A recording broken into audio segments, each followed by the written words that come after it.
कौन बैठा था?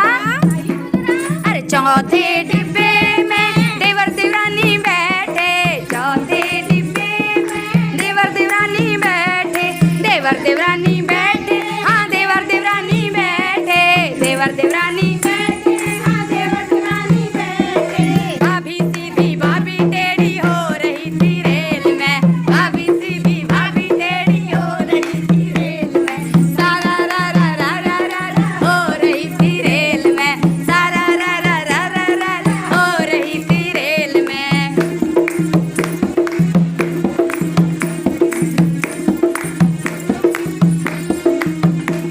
अरे भाभी तो ऐसी थी, अब ननद सुनो, ननद क्या कह रही है?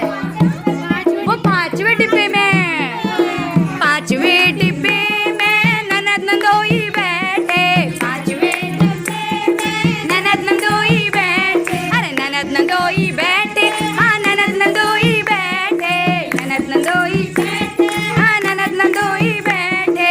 भाभी मोटी भाभी पतली हो रही थी रेल में, भाभी मोटी भाभी पतली हो रही थी रेल में, सारा रा रा रा रा रा रा हो रही थी रेल में।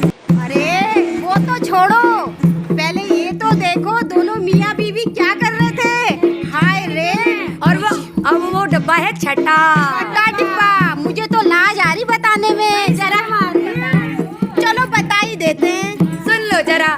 छठे डिब्बे में मियाँ बीबी बैठे, छठे डिब्बे में मियाँ बीबी बैठे, मियाँ बीबी बैठे, हाँ मियाँ बीबी बैठे, मियाँ बीबी बैठे, हाँ मियाँ बीबी बैठे। Love you love you love you love you